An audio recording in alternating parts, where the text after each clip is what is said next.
Southern Gothic is a podcast that explores the history behind some of the American South's darkest days, greatest mysteries, and most chilling ghost stories. This week's episode is produced in partnership with the Division of Arkansas Heritage, whose mission is to preserve and promote the state of Arkansas's natural and cultural heritage.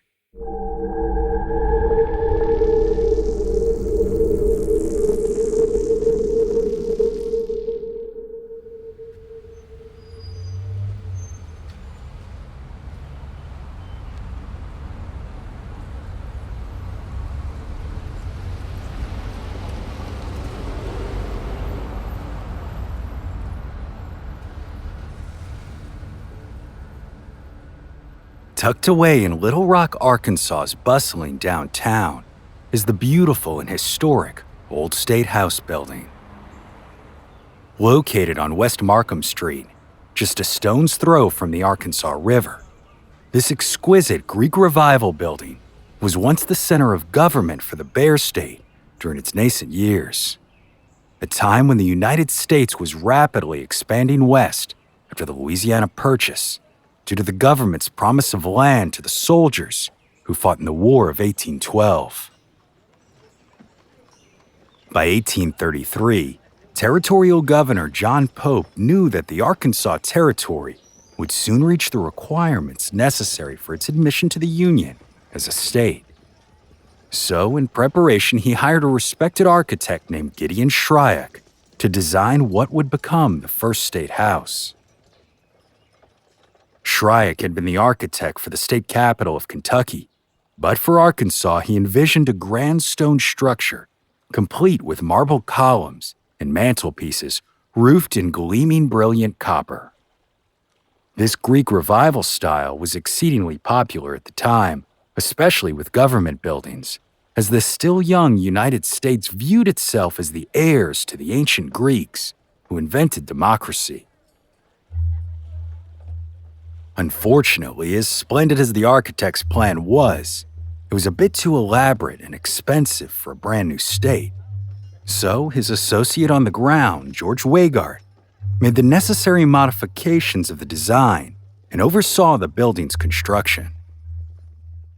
Changes included not only a reduction of its overall size, but also the replacement of exterior stone with stucco-covered brick, and the interior doors and columns were made using a faux graniting technique that would make them appear as though they were made of marble rather than utilizing the expensive stone itself.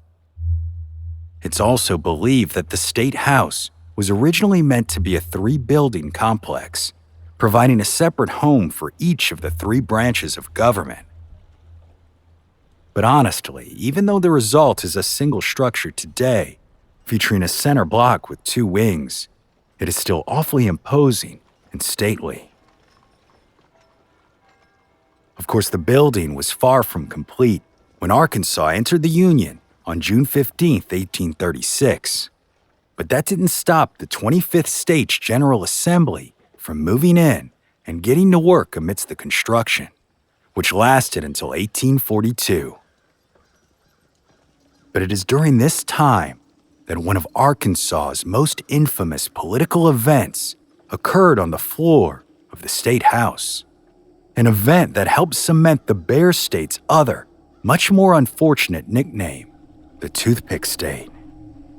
You see, as seemingly benign as this moniker might be, in reality, it references the early custom of men carrying large knives on their belts wherever they went. Knives like the infamous Bowie knife, which was used for protection on what was then the American frontier. This was so prevalent in those early decades that the blade soon became known as Arkansas toothpicks.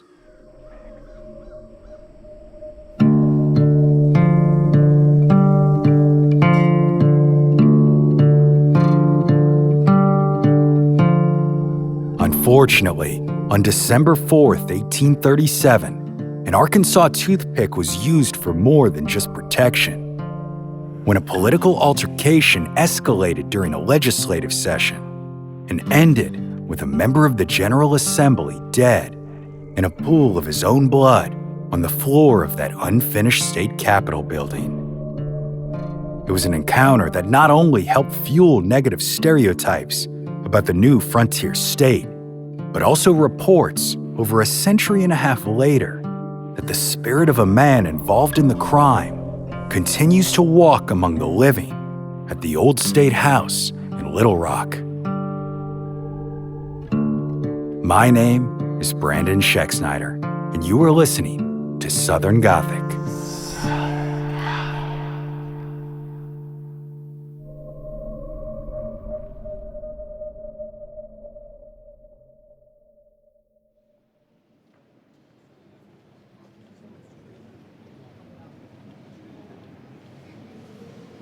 The very first bill to pass in the Arkansas State House included the establishment of the Real Estate Bank of Arkansas in 1836. Support for this institution started prior to the state's inception as a way for plantation owners and landholders to access capital through loans.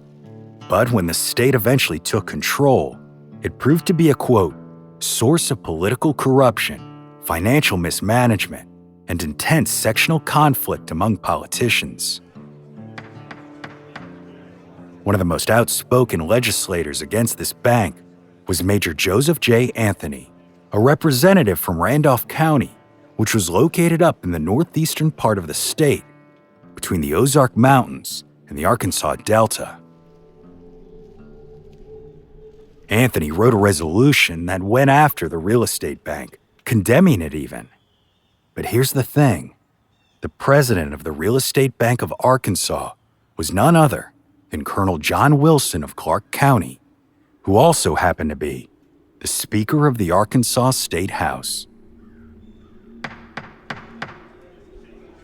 Well, you can imagine he didn't take too kindly to Anthony's incessant condemnation of the real estate bank, and as a result, on December 4th, 1837, his temper finally got the best of him.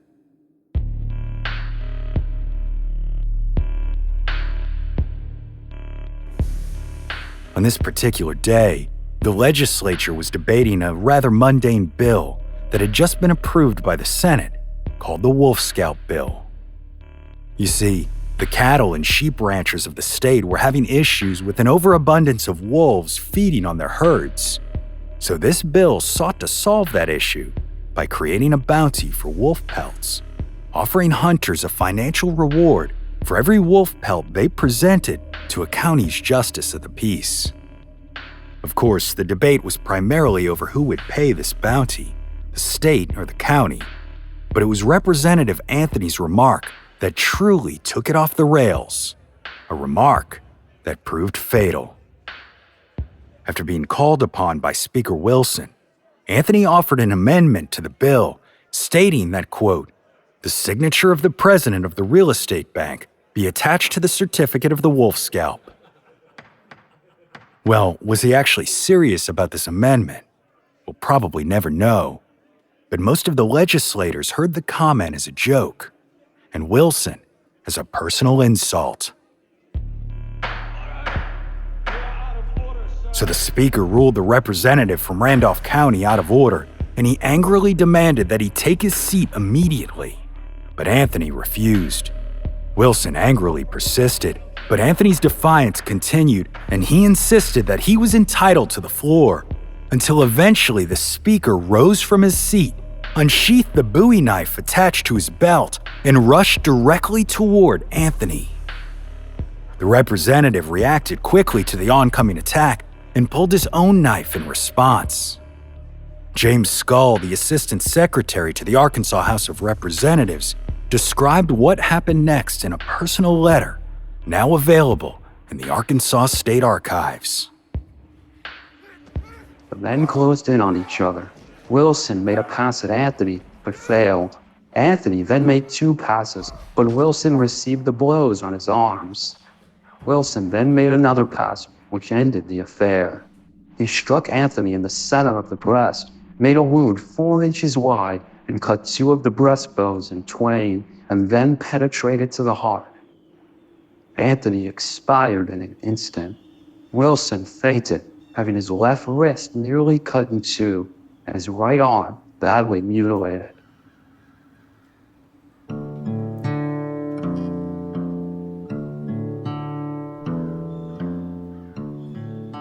The entire fatal event happened so quickly that it was over before anyone there was able to gather their wits and attempt to stop it.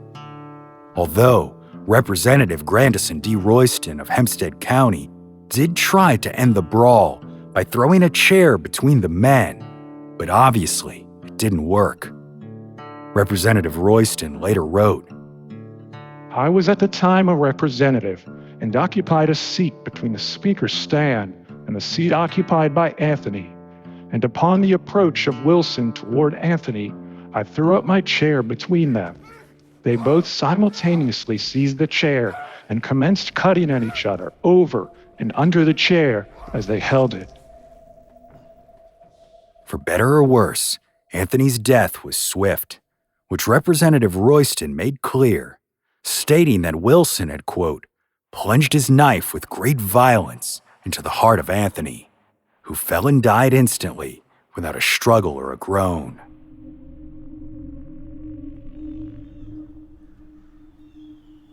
The following day, the members of the Arkansas State House convened in the Senate chambers, and the following resolution was adopted.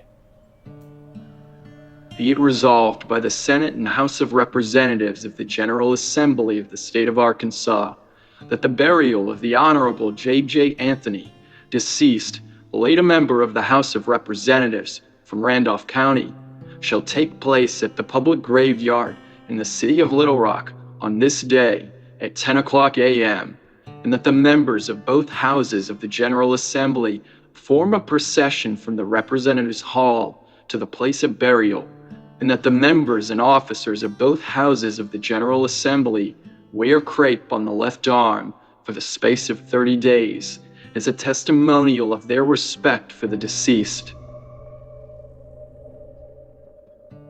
The Arkansas Gazette later described the event as, quote, another example of the barbarity of life in Arkansas, and that the speaker's actions that day, quote, stained the history of the state. In response, Wilson resigned as speaker, and on December 6th, 2 days after that infamous event, the representatives voted to expel him from being a member of the House altogether, and the Honorable Mr. Royston took his place in leadership.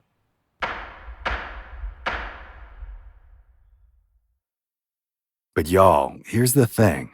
For a murder to have occurred with so many witnesses, Wilson still had not been charged with a crime 3 days later. And had relatives of Representative Anthony not complained about the lack of action, it's very possible that the former speaker's political and social connections would have kept him from going to trial. But ultimately, he did.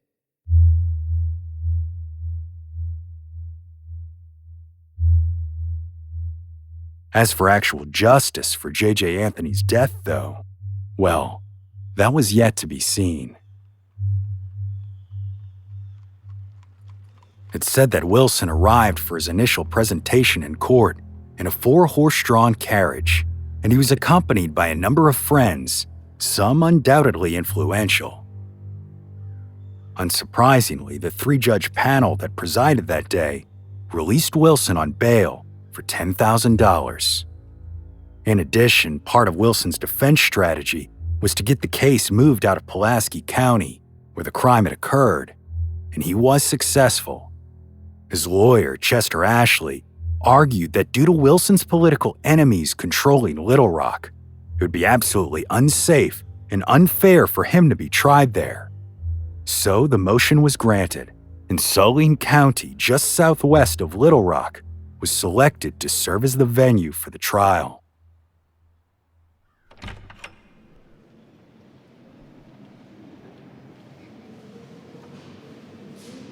Four prosecutors directed the state's case against Wilson, and they called 6 witnesses to the stand.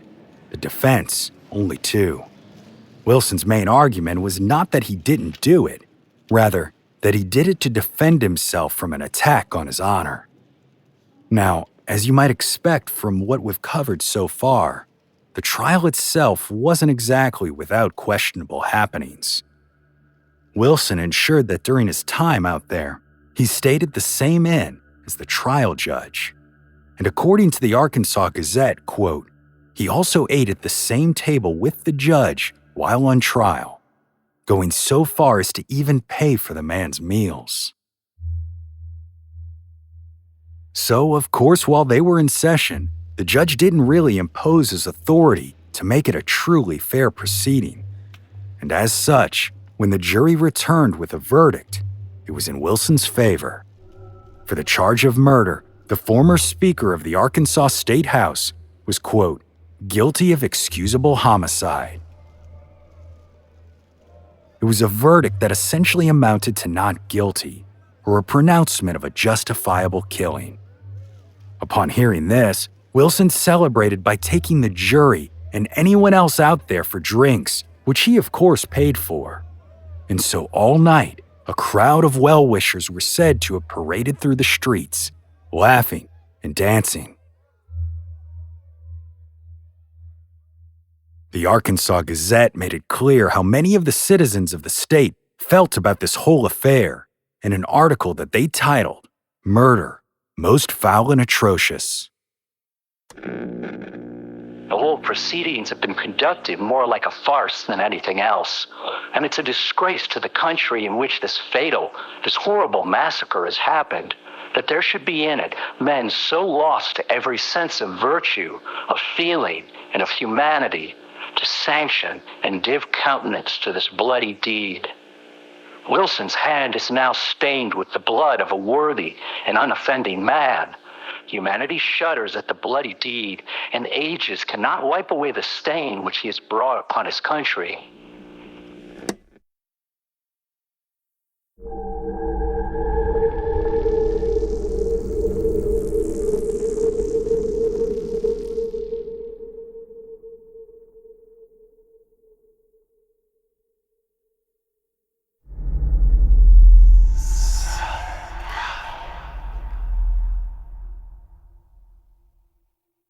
Today, Arkansas's Old State House is the oldest standing state capitol building west of the Mississippi River. However, it hasn't been the center of government for the state since 1911.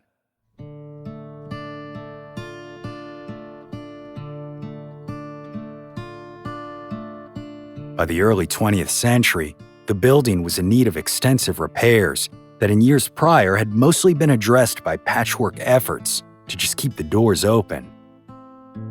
But by this point, the state government had outgrown the building, and as a result, many legislators didn't want to spend the money required to repair something that was too small anyway. So a new state capitol was built to house all of the state government's offices, leaving the future of the old house in question. Fortunately, the University of Arkansas Medical Department, which is now the University of Arkansas for Medical Sciences, saw an opportunity there, and with the legislature's blessing, began using parts of the former Capitol building for the next 2 decades until 1935. The central section of the building's first floor served as home to several labs, a storeroom, a bookstore, 2 lecture rooms, and the dean's office, while the second floor of the central section, where the state senate met, became a lecture hall. As for the House chamber, it was partitioned into 6 separate rooms with a variety of different uses. The first floor of the East Wing was designated for the Department of Chemistry, and the second floor for the Departments of Anatomy, Histology, and Embryology, which included laboratories and even a dissecting room. Eerily, cadavers used in these labs were stored in either the old Supreme Court library or in the building's basement. Then, in 1921, while the medical school was still a tenant, the building was put under the care of the state's Department of the American Legion, renamed the Arkansas War Memorial, and, quote, dedicated to the use of the American Legion, American veterans of World War I, United Spanish War veterans, veterans of foreign wars, and all other statewide nonprofit organizations. Aside from offering services to veterans, including facilities like a soup kitchen, space was also given to patriotic and civic organizations, such as the Arkansas Veterans Service Bureau, Daughters of the American Revolution, and even the Boy Scouts and Girl Scouts of America. Ultimately, it was the members of many of these groups who helped the building become what it is today, a museum with the mission to, quote, interpret the history of Arkansas from statehood to the present, to preserve the old state house, and to collect and preserve artifacts that aid in that interpretation and preservation. Legislation to make this happen was passed in 1947, and after $350,000 of repair and renovation, the Old State House Museum opened its doors to the public on February 14, 1951. Doors that are still open at absolutely no cost to this very day.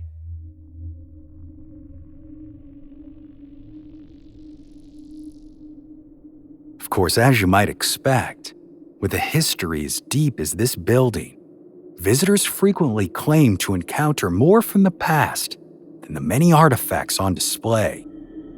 It's probably no surprise, as aside from that infamous murder, the building was occupied by the U.S. Army during the Civil War, and also the site of another armed conflict in 1874 called the Brooks-Baxter War, which was fought over the outcome of the state's gubernatorial election.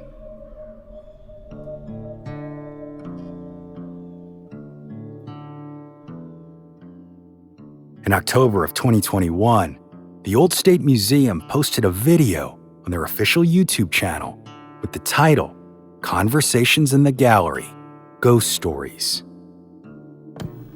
Hi, I'm Scott Moy, a tour guide at the Old State House Museum, and welcome to another Conversation in the Gallery. And hi, I'm Amanda Call-Clazier, the Youth Education Coordinator here at the Old State House Museum. Today we're going to be talking about hauntings, or supposed hauntings here. The piece that y'all can still watch today features a discussion between Youth Education Coordinator Amanda Call-Clazier and tour guide Scott Moy. Well, Amanda starts out by saying that, quote, officially we're not haunted. So that's what makes this all very interesting, right, Scott? But that doesn't stop them from talking about some awful strange occurrences that have happened there. In fact, Scott declares that he often refers to the building as, quote, Arkansas's Emporium of Hauntings.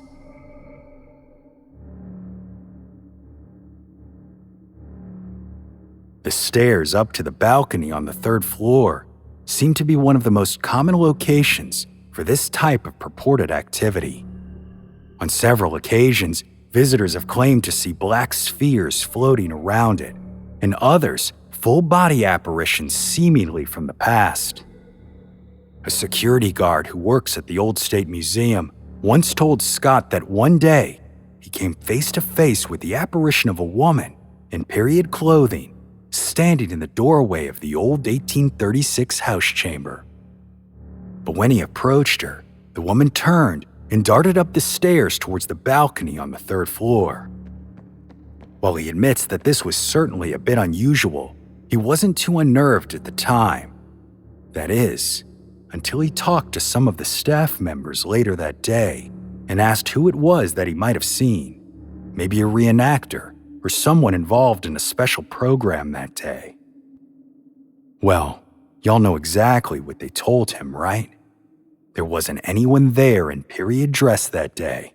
No special programs, reenactors, nothing.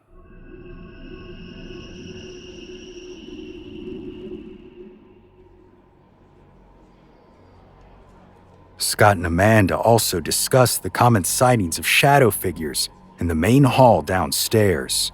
Dark figures in human form that dart around just outside of the sight of those who claim to have passed them. Apparitions have been seen here as well, with one of particular note being a man wearing a military uniform, whom another guard purportedly came into contact with. But chillingly, in this case, the apparition didn't run. Rather, it dissipated away right before his eyes.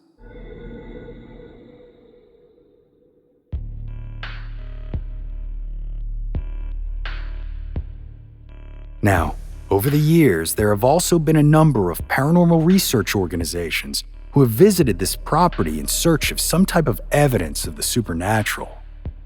Obviously, there have been varying degrees of success there, but the most common ghost lore told about the almost 2-century-old building is centered around one specific place, and I'll bet you can guess exactly what room it is. The 1836 House of Representatives chamber, the location of that infamous murder.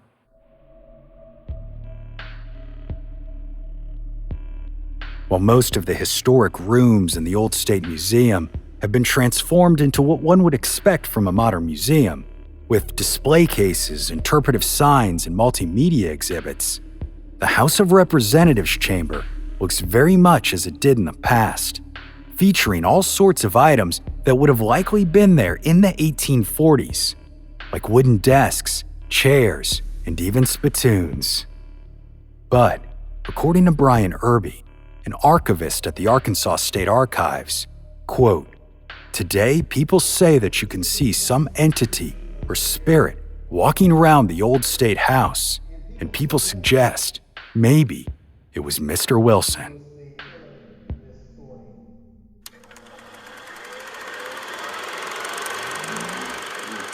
Don Wilson ended up being acquitted for killing Mr. Anthony, but he was expelled from the House.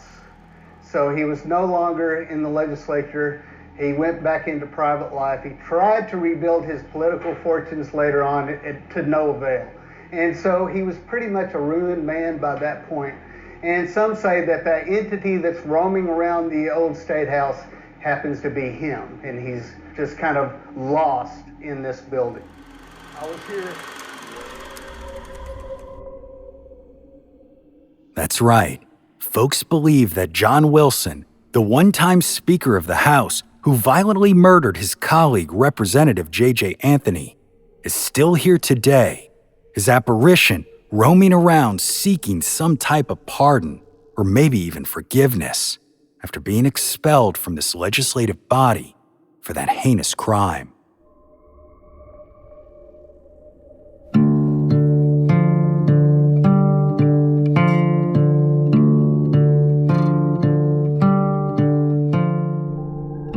Whether the Old State Museum is officially haunted or not matters little to those who have had experiences there.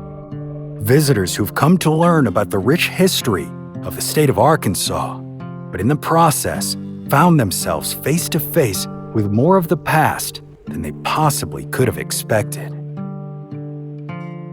Of course, if you want to see for yourself, then head on down to West Markham in Little Rock and tell them we sent you. But y'all, don't blame me for what happens if you do.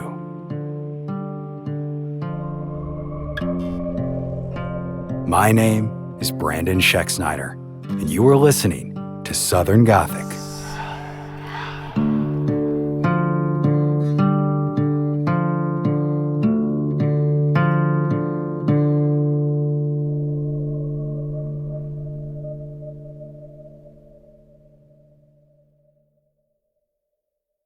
Southern Gothic is an independent podcast produced by siblings Brianne and Brandon Schexnayder for Southern Gothic Media. But this week's episode was made in partnership with Arkansas Heritage. If you're a fan of the show and would like more content, be sure to join us over on Patreon or become a premium subscriber on either Apple Podcasts or Spotify, where you'll receive access to both ad-free and monthly bonus episodes. Of course, if you'd like more information on the Old State House Museum or Arkansas Heritage's many other museums or historical sites, visit arkansasheritage.com today. And as always, thanks for listening. Lucky Little Shack.